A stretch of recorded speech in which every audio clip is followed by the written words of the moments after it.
Hi, I'm Shulin. Hi, I'm Tessa. We're here to share what has happened, what we are seeing, and what the trends look like for law firm hiring for the rest of the year. So last year at Aston Legal, we saw many law firm partners and teams move across to different international firms. Of course, we also saw new entrants to the Singapore market.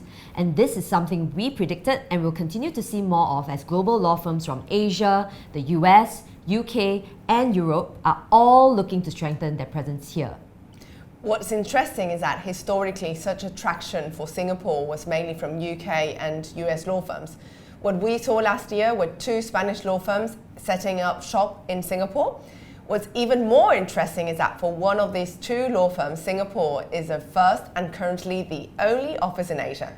So when we look at the news, we might think the world is coming to an end. The Ukraine war, tech companies' layoffs, Credit Suisse being absorbed into UBS, and now the collapse of SVB. But despite all that, there's a silver lining. Hiring and recruitment for lawyers still continues. So last year, we saw a lot of demand for lawyers in M&A, energy, fund formation, and disputes. This year, our clients continue to look for lawyers in those sectors, as well as across most sectors really. We're also seeing a slight shift towards hiring lawyers in more traditional areas of practice, such as commodities, construction, and real estate. This new state in the world has forced law firms to adjust their talent acquisition strategy accordingly in Singapore. For example, adopting a high degree of scrutiny before approving a new headcount and ensuring that utilization rates are at a reasonable level before mandating us on a new role. Another measure has been reallocating capital markets or venture capital lawyers to other currently buoyant practice areas as energy and infrastructure or fund formation. And finally, offering their lawyers to pursue client secondments. So the good news is that new players in Singapore means fiercer competition for the same small pool of talent. Good lawyers with a great reputation, a portable book of clients, and the right mindset are just really hard to come by.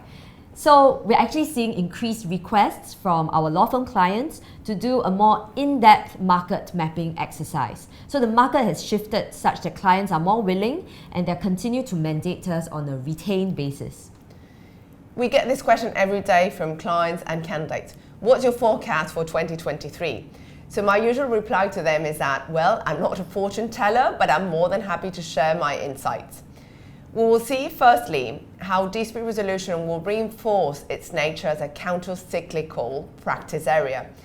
And what I mean by this is that law firms will continue to invest in hiring dispute resolution partners to add or strengthen such capability within their Singapore offering. We have actually seen this very clear trend from both UK and US law firms.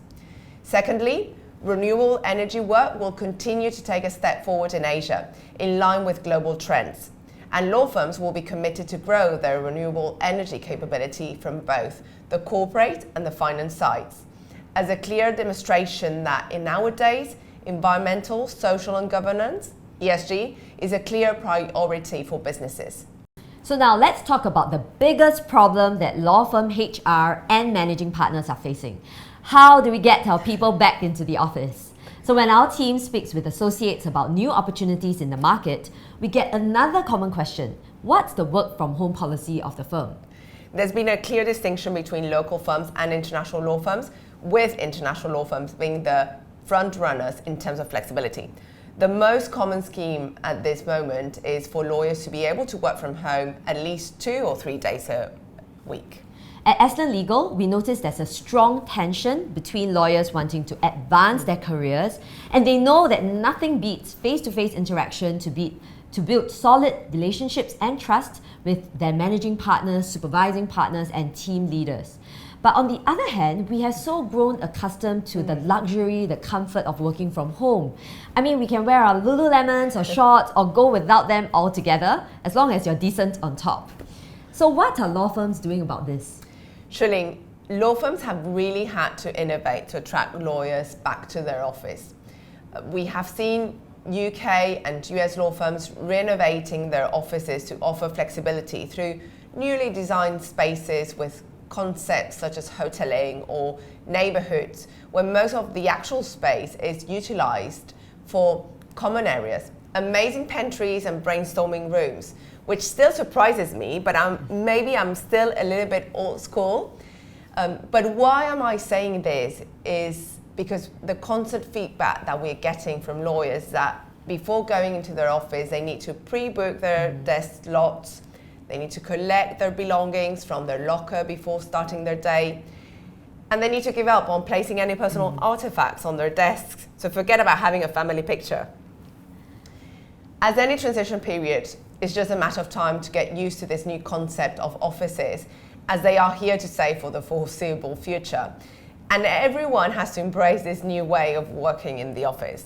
So overall, the hiring sentiment is still positive. If you have the right skill set, mindset, and drive, we at Aston Legal are very keen to speak with you if you're a partner looking to build your practice or an associate seeking to advance and progress your career. Do look out for our next market update by following us on LinkedIn. Bye-bye. Bye-bye. Bye.